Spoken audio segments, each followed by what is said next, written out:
Brasil, quando a gente pensa que os ditadores da toga do STF chegaram no limite, eles nos surpreendem. Já começa aí. Ditadores da toga. Por que o Silas Malafaia acha que os ministros do Supremo são ditadores da toga? É claro que eles têm um grande poder, como tem também o poder legislativo e o poder executivo, liderado pelo presidente Bolsonaro. Eles têm um poder. Indivíduos ali cometem erros, precisam ser contemplados nisto, mas precisam ser julgados para saber se isso é crime de responsabilidade passível de impeachment. Fora isso, eles têm decisões que talvez não sejam do gosto do pastor, como as questões humanitárias, do reconhecimento da diversidade sexual, do reconhecimento dos direitos reprodutivos das mulheres. Aí só porque eles decidem em cima de coisas que o pastor gostaria que eles decidissem de maneira diversa, aí eles já se tornaram ditadores da toga. Olha só. O Supremo Tribunal tira o poder do presidente, dá poder a prefeitos e governadores, o presidente manda o dinheiro e a CPI é para investigar o presidente numa das maiores safadezas que nós estamos assistindo. Ele é meio corajoso, doido e criminoso, né? Porque ele está insinuando para você que o Supremo Tribunal Federal está fazendo é uma safadeza. Aí dá conotações pornográficas ao que o Supremo está fazendo, e o Supremo Tribunal Federal não está fazendo uma safadeza. É isso que tem que ficar claro. Por isso que eu até fiz umas anotações, porque ele é habilidoso. Ele junta em frases curtas uma sabedoria que não vem do alto, foi uma sabedoria que ele aprendeu lá em suas programações neurolinguísticas. Ele sabe, e também pela prática, né? Muitos anos falando a um grande público, ele sempre lida com grandes públicos, né? E aí ele sabe condensar injustiça numa frase só e elas ficam com aquele show pirotécnico, né? Aí olha só, não, a CPI é para investigar os atos do governo federal. Qual órgão público que pode fazer isso? O Poder Legislativo. O Poder Legislativo tem o poder de investigar os atos do Poder Executivo. O que tem de errado aí? O que tem de safadeza aí? Segundo, governos e prefeitos, né, governo de estado e prefeitos, são investigados os governos pelas assembleias legislativas e os prefeitos pelas câmaras municipais. Até o Rodrigo foi condescendente ontem, né? Eles vão investigar o que os governos fizeram com o dinheiro que eles receberam do governo federal. Tudo bem. Se é isso que vocês querem investigar, vamos investigar, porque essa história de querer o seguinte, para proteger o criminoso deles. Para proteger o criminoso deles. Eles querem que se investigue a nação inteira. Lembra quando eles falavam mal assim? Quando o pessoal reclamava assim, vocês estão implicando com o Lula, mas e o Aécio? E cadê a questão lá do Banestado? Aí o pessoal fala assim, não, a nossa concentração agora é no Lula. Depois investiga essas outras coisas. Aí, o que eles falavam antes, agora eles não querem que aconteça. Eles, para não investigarem o Bolsonaro, eles querem agora que se investigue o país inteiro, porque aí o foco central, que são as práticas do governo Bolsonaro, e não necessariamente do indivíduo Bolsonaro. O indivíduo Bolsonaro, ele nem pode ser processado, ele tem que ter autorização do Congresso, aquela coisa toda. Agora, a CPI vai investigar os atos de um governo, que aliás, até comparando com a questão dos governos petistas, de quem gosta tanto de falar mal, né, o Malafaia, são atos do governo. Podem até não ser do presidente, mas no governo dele as coisas aconteceram. Vamos investigar. Quem não deve, não teme. Se fica nessa latição toda, nessa cachorrada toda, não vai levar ninguém a nada, vai gerar desconfiança. É igual a questão que ele quer atribuir a Lula e a Dilma. Coisas que aconteceram no governo deles, mas não são crimes do indivíduo. Tanto é que a Dilma nem presa vai, porque ela, como indivíduo, não cometeu crime nenhum. E a consciência dela sempre foi tão limpa que, mesmo não votando nela, a gente sabe, ela nunca atentou contra os poderes da República, ela nunca ligou para senador para pressionar Supremo. Crimes que Bolsonaro vem cometendo aí, né? Crimes que um anticristo defendido por um falso profeta vem cometendo. Ele fala que o STF tirou o poder do presidente. Na verdade, o STF não tirou poder nenhum do Bolsonaro. Isso é uma mentira descarada e deslavada e persistentemente contada. E aí eu estou vendo as igrejas todas acreditando nesse absurdo que Malafaia está espalhando. Em nenhum momento o Supremo Tribunal tirou poderes do presidente da República. O que o Supremo Tribunal Federal fez, a gente tem que entender que o Supremo Tribunal Federal, em fazendo o que eu vou dizer agora, ele está sendo até misericordioso com esse presidente que comete crimes todos os dias, o dia inteiro. Quer ver? O que o Bolsonaro queria no começo da pandemia? Primeiro assim, eles estão publicando aí um vídeo nas redes bolsonaristas, né? De que o Drauzio Varela, a Globo, alguns governos, prefeitos banalizaram a Covid. Ainda bem que os vídeos todos que eles colocaram lá são todos de até o final de fevereiro de 2020. A partir de março, quando o vírus chega ao Brasil e toma conta, essas pessoas todas se arrependeram e as regras rígidas foram tomadas, porque não se sabia o que era esse vírus. A gente é surpreendido com aquilo que a gente não sabe. Mas uma vez que a coisa fica constatada, o que tem você arrepender e colocar critérios justos, não é? Então, eles ficam pegando isso, porque teve carnaval, eles juntam a insatisfação deles apenas contra o carnaval. Mas é claro, quando se constatou o vírus, foi cortada as Olimpíadas, os campeonatos, liberou-se dinheiro para poder lutar contra a Covid, e enquanto isso, Bolsonaro todas as vezes veio a público zombar da Covid. Bolsonaro não queria que os estados tomassem medidas restritivas com aquele discurso dele que economia é vida. Ele queria que as pessoas saíssem para trabalhar e morressem. Ele não está nem aí para a população. E é isso que o Silas Malafaia defende. Aí, os governadores e prefeitos ficam ficando desesperados. O homem está até mandando dinheiro, mas ele quer que todo mundo saia normalmente, não quer que a gente faça o distanciamento social. O que o Supremo fez? E o Supremo não fez isso como ditadura da toga. Ele fez isso incomodado, movido formalmente pelos prefeitos e governadores. O que ele fez? Ele falou, olha, nesse caso específico da Covid, tanto o presidente quanto governadores e prefeitos, cada um considerando os contextos da sua atuação, terão o direito de fazer as medidas restritivas, porque realmente uma pandemia vai depender de cada contexto. Mas continua sendo a obrigação do governo federal enviar o suprimento. Continua sendo a obrigação do presidente se posicionar. Sabe como é que o Bolsonaro acabaria com essa questão? Era só ele tomar um discurso, ouvir o seu ministro da Saúde, que é a época do Mandetta, que olha só, é de ideologia de direita, não gosta das ideologias do Mandetta, mas que em relação à pandemia estava agindo de maneira correta. Aí despertou a inveja no Bolsonaro, o Bolsonaro começou a pensar que ele ia virar prefeito, aquela coisa toda, correu com o ministro, né?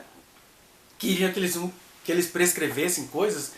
Então, no meio disso tudo, o Supremo ainda foi muito bonzinho com o Bolsonaro, que é isso que deixa uma outra parte da população pasma. Gente, por que não interdita esse homem? Então, o Supremo foi bonzinho para ser acusado por esse pastor de safados, de ditadores da toga. Eles foram bonzinhos. O Supremo Tribunal Federal é muito gentil com o presidente. Eles não o tiraram de lá para Silas Malafaia ficar falando que isso é ditadura da toga. O seu Barroso, esquerdopata de carteirinha, e eu vou mostrar que ele usa leis a seu bel prazer, conforme seus interesses, monocraticamente põe o Senado de joelhos. Olha só, primeira coisa, o Barroso, quando foi conveniente ao senhor Silas Malafaia, né? O Barroso foi colocado lá, não é que ele é esquerdopata, não é que ele foi colocado lá por presidentes que à época eram mais à esquerda.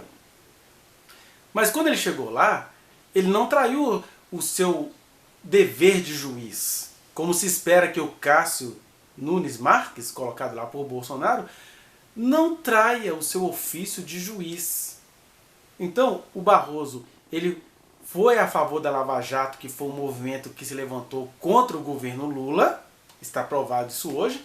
Então, o que ele agora está dizendo que o Barroso é esquerdopata se ele foi a favor de um movimento, de uma operação da Polícia Federal chamada Operação Lava Jato, que era essencialmente contra as corrupções praticadas no governo Lula contra a Petrobras? Como é que agora ele é esquerdopata? Ou seja, mesmo ele sendo colocado lá por aqueles dois presidentes, ele não ficou agindo como um servo dele, como o Cássio Conká já faz em relação ao Bolsonaro. O Cássio Conká fica pedindo licença ao Bolsonaro para votar, né? Então a primeira mentira seca do Barroso é essa.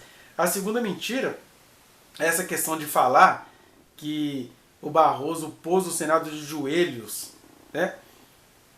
Gente, o Barroso atendeu a um pedido de senadores. Ele não amanheceu lá, hoje eu vou implicar com o Senado, igual o Bolsonaro faz, ele amanhece e quer confrontar todos os poderes. Não, o Barroso estava lá, sendo ministro, aí os senadores entraram com um pedido, com mandado de segurança, e aí o sorteio caiu na mão do ministro Barroso e ele agiu conforme a Constituição. A Constituição diz que o presidente do Senado tem que acolher o pedido de CPI. Simples assim.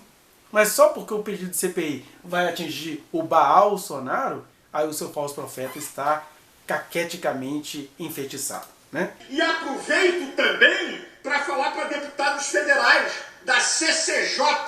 Tem um projeto de lei 4754, desde 2016, de autoria do deputado Sócrates Cavalcante, que fala das responsabilidades de ministros do STF por usurpação de competência do Legislativo e do Executivo. Dá um basta nesses caras. Eles passaram de todos os limites. Eles não estão nem aí para a saúde do povo. No meio de uma crise dessa, eles produzem uma instabilidade política. Isso é uma vergonha, uma tremenda de uma safadeza. Ele adora chamar os poderes de safadeza. Ele está aí induzindo o seu público, que deveria adorar a Deus, a que ele tanto ensina a respeitar as autoridades. Ele ensina esse público a desrespeitar as autoridades constituídas da nação. Porque quando você atenta contra o Supremo Tribunal Federal, você está atentando contra 11 autoridades que foram colocadas lá por presidentes legitimamente eleitos. Aí ele está instigando um poder contra o outro. Né? Se ele fosse presidente, ele sofreria um processo de impeachment. O que acontece? Primeiro, se o Senado tem uma implicância com algum juiz, eles propuseram contra o Gilmar Mendes. Não passou, porque não cumpriu os requisitos legais, igual um monte de processo de impeachment colocado lá, e não passa porque cabe ao presidente da Câmara aprovar ou não. O Bolsonaro tem lá mais de 80, se eu não me engano, ou está chegando aos 80 pedidos de impeachment. Aí ele está implicando por causa de um ou alguns pedidos de impeachment contra o Gilmar Mendes. Agora, contra o Alexandre de Moraes, qual foi o crime do Alexandre de Moraes? Gente, eu posso falar com isenção do Alexandre de Moraes, porque a maneira como ele entrou lá na época do governo Temer foi quando o Teori Zavascki morreu, e o Temer estava lá tentando se livrar dos seus processos, mas o homem morreu, e aí quem era o homem de confiança do Temer? O Alexandre de Moraes, ele o colocou lá. Mas olha só como é que a gente mostra quando é que a gente não tem ódio. Conquanto eu não concorde com muitas coisas pessoais do Alexandre de Moraes, neste momento ele tem sido um exímio juiz, porque ele está agindo com justeza e com rigor contra esse tanto de desordeiros, esse tanto de anarquistas endinheirados que querem se levantar contra a República. Posso citar alguns nomes, Sarah Winter, os amigos da família Bolsonaro, o pessoal lá do Luciano Hang, aquele jornalista fake que até fugiu do Brasil.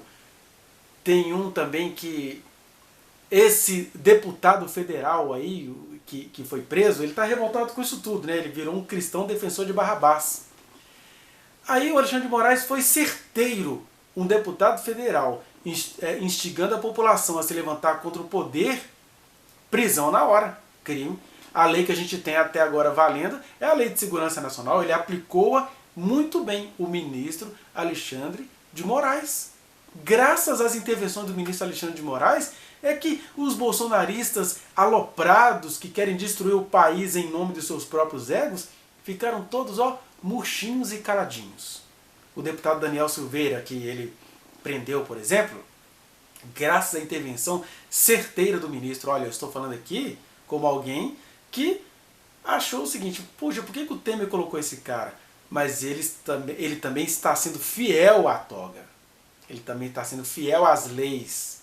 Ele está agindo em nome da coisa pública, que é assim que o ministro Supremo tem que agir. Quem está te falando aqui é alguém que não tem simpatias pessoais pelo Alexandre de Moraes, mas ele está correto. Tanto ele, quanto o ministro Roberto Barroso, que é um cara de quem eu gosto um pouco mais, quanto outros ministros que tem ali, todos agindo em fidelidade. O Cássio Conká até agora está sim pedindo licença ao Bolsonaro para existir como juiz, o que é uma humilhação, né? Outra coisa que ele fala aí do Alexandre de Moraes, do projeto do Sóstenes, né? É uma pergunta que eu quero fazer aos senhores do Poder Legislativo. Já que Silas Malafaia coloca todo mundo contra todo mundo, a minha pergunta ao Poder Legislativo é essa. Se não fossem as intervenções dos ministros do Supremo que vocês estão chamando de ditadores da toga, vocês fariam alguma coisa? Eu posso citar alguns casos que me vieram à memória agora. Por exemplo, vocês foram tão devagar em relação à pastora Flor de Lis, né? Nem sei como é que está o caso dela agora, mas está muito devagar. Vocês tinham poder na mão de definir aquilo tudo. Vocês foram tão devagar em relação ao Daniel Silveira, que ele é um criminoso, racista, elitista, de extrema direita criminosa. Essa sim, a extrema direita, ela é criminosa. Porque ela é anti-humana, anti-vida, anti-negros. Um cara que tem coragem de falar na casa do país, lá na Câmara Federal, que negros morrem na favela porque eles são maioria. Se essa frase fosse verdadeira, se é verdade que negro morre na favela porque são maioria, negros também deveriam ser maioria nos Morumbis da vida, meu óculos caindo. No Morumbi da vida, negros deveriam ser maioria no Congresso Nacional, negros deveriam ser 60% do Supremo Tribunal Federal, mas existe uma coisa social ardilosa que esse deputado prefere ignorar. E aí ele falando mal dos ministros do Supremo, falando do... Vou repetir uma das palavras que ele fala lá do vídeo que foi mandado tirar, né? Do brioco do ministro Fachin. Ele falando pornografias contra os ministros, e o pastor evangélico Silas Malafaia não quer que um cara desse seja pego na praticidade, à altura. Parabéns ao ministro Alexandre. E é uma pena ver um pastor defendendo crimes contra os poderes da República. Logo ele, que ama tanto um respeito à autoridade, ele não respeita autoridades superiores. Indício de um falso profeta. Vocês estão tão devagar para resolver essas questões que o Supremo só agiu por quê? Porque deputados foram lá pedir socorro. Com relação ao ministro, a Constituição deixa muito claro. Tinha lá um deputado instigando a população contra um dos poderes, o ministro tem autonomia para chegar e determinar a prisão. Não tem nada ilegal no que eles fizeram. É graças ao Supremo que o Brasil ainda não caiu em desgraça. É isso que os evangélicos não conseguem entender. Deus não falou que ia confundir? Vocês acham que confundir é o quê? É só deixar Bolsonaro fazer as macacadas dele? Confundir é enquanto Bolsonaro está se achando o colocado por Deus lá, Deus também está levantando os seus ministros no Supremo para dizer assim, barra esse homem. Esse homem tem um coração espezinhado, esse homem é um homem difícil. Então, ó, além de ministros do STF, tem sido ministros da Justiça Divina contra os desejos mais secretos, mais demoníacos e até inconscientes que há no coração de Bolsonaro e no coração de Silas Malafaia. Ou o poder legislativo e executivo se unem para dar um basta nesses ditadores da toga, ou o Brasil vai virar uma republiqueta de ditadores da toga do STF. Ele comete um crime aí, né, gente? Ele fica chamando os ministros de ditadores da toga do alto do seu prestígio de um pastor querido por muita gente da nação. É um crime. Mas olha só, como ele está agindo sob um espírito, que é o espírito do anticristo, ele nem, se ele for preso, isso vai ser favorável a ele, porque agora, como disse Jesus a Pilatos, agora é a hora e a vez do mal. E o mal vem assim, disfarçado de pastor, supostamente falando a palavra de Deus. Aliás, se tem uma coisa que não existe nesse vídeo de 5 minutos, é palavra de Deus. É só disputa política vinda de um pastor. Você quer coisa mais evidente de que tem um espírito do anticristo aí? Esses caras estão passando dos limites. Eles estão rasgando a Constituição e cláusula pétrea, que nem deputado e senador pode mudar, gente. Direito de ir e vir, lugar de culto inviolável, liberdade de expressão, prendendo jornalista, prendendo deputado que tem direito e é livre por suas opiniões. Até onde vamos viver nisso? Aonde vamos chegar? Ai, meu Deus. Olha só. Olha o exagero. Ele vai dizer que os ministros estão mexendo em cláusula pétrea.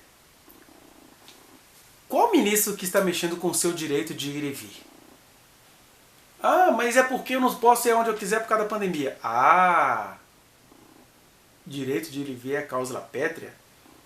Desde que o seu direito de ir e vir não coloque em risco a vida de outras pessoas. Aí os poderes, para proteger todo mundo, precisa colocar regras que são rigorosas, mas temporárias. Então, ninguém está tendo o direito de ir e vir lesado. Indivíduos egocêntricos como ele e como o pessoal da extrema-direita do país é que querem tossir na cara dos outros e não querem ser punidos por isso. Mas, em nome do meu direito de ir e vir, eu preciso também respeitar o direito das outras pessoas de não se contaminarem com o vírus que eu nego. Aí, algum poder superior tem de intervir. O Supremo não está fazendo nada de errado. A outra cláusula pétrea que ele fala, que eles estão atentando contra, o lugar de culto inviolável. O lugar de culto é inviolável. Alguém violou algum lugar de culto? O ministro Supremo mandou fechar a igreja? Mandou tirar pessoas do culto pelo fato delas estarem cultuando, ou mandou fechar as igrejas para que pessoas não fossem contaminadas no culto? Você quer violação pior do que essa? Eu vou para a igreja me contaminar e contaminar os outros no lugar de culto. Isso é violar o lugar de culto. Porque é um culto sem amor ao próximo. É um culto sem respeito ao próximo. É um culto que não respeita as fragilidades de quem está perto de mim. É a alienação de algumas religiões hindus que no meio da pandemia foram lá no rio Ganges com corpos putrefatos boiando, se contaminarem com vírus. Aquilo ali é uma violação ao culto. Então, eu sair da minha casa com a arrogância de negar o vírus e lá contaminar a irmãzinha, que nem dinheiro para se tratar tem, eu é que estou violando o culto. Quando uma autoridade fala assim, não, gente, não vamos nos reunir por esses dias até a gente ver o que faz com o vírus, ele está zelando pela continuidade histórica do culto. Porque os cultos vão continuar. Não tem violação nenhuma acontecendo aí. Está violando o egocentrismo dele. Isso tem que ser violado mesmo, né? Olha, eu quero declarar em nome de Jesus, esses caras vão cair. Não sei quando e como, mas eles vão cair. A Bíblia fala da história de Mardoqueu. A forca que prepararam para Mardoqueu serviu para os que a fizeram. É o que vai acontecer com eles. Eles vão cair na própria forca que tem armado. É uma vergonha. Sabe o que é bom? Quando você não é apaixonado pelos enganos do falso profeta? É que é muito fácil desmascarar um falso profeta. Ele está dizendo, ele está profetizando que essas pessoas vão cair. Olha, eu acabei de mostrar para você nas minhas anotações bagunçadinhas que eu fiz aqui, com a velocidade com a qual ele fala. Eu tenho mostrado para você que ninguém está agindo contra a legalidade. Por que os caras que estão fazendo o que é justo têm de cair? Né? Aí ele vai e traz o Amã. Olha que interessante, ele está comparando os justos do país com o Amã. O que o Amã tinha? O Amã, ele odiava os judeus e ele se levantou contra o Mardoqueu. E tudo que ele fez contra o Mardoqueu se voltou contra ele. Só tem uma questão do porquê que essa palavra do Malafaia não vai cumprir. Porque os ministros do Supremo Tribunal Federal não estão fazendo nada contra a nação. Tem um ou dois indivíduos fazendo tudo contra a nação. O primeiro, Jair Messias Bolsonaro. O segundo, Silas Lima Malafaia. Estes, que há duas maneiras de você se levantar contra o povo. Uma é de maneira descarada como Amã. Ele não gostava de judeu. Ele tramou a destruição dos judeus. Aí tudo se voltou contra ele. Estes aqui, eles dizem que são de Deus. Eles dizem que são cristãos. Eles dizem que estão salvando os evangélicos da nação. Mas em fazendo isso, é isso que é espírito anticristo. Porque a coisa parece andar numa direção, mas ela está indo para outra. Ó, a contradição. Está indo para uma outra direção. Eles falam de Jesus, mas agem contra o amor de Jesus. Falam em favor dos evangélicos e mancham o evangelho. Falam de justiça de uma determinada parte e para cometer essa justiça, eles cometem injustiça contra todo o outro povo. Ou seja, o Amã odiava os judeus descaradamente. Malafaia e Bolsonaro odeiam o povo de Deus disfarçadamente. Nem eles enxergam de tão artístico que é esse ódio. É um ódio tão de outra origem, né? Sem motivo. Porque, gente, o Malafaia ganharia como ser humano se ele entendesse as políticas que estão acontecendo no Poder Legislativo e as medidas que acontecem no Poder Judiciário. Não é nada contra eles, não. O que o Poder Judiciário está fazendo é para favorecer a própria igreja dele, para deixar os membros da igreja dele vivos. Ninguém está atrapalhando o anúncio do Evangelho, não. Então, tudo que ele falou que vai acontecer com o Supremo, de verdade mesmo, não sei se você vai estar vivo para ver, mas vai acontecer com ele. O Senhor tem o poder de abater todo o espírito do anticristo. É só até aqui que eu posso dizer.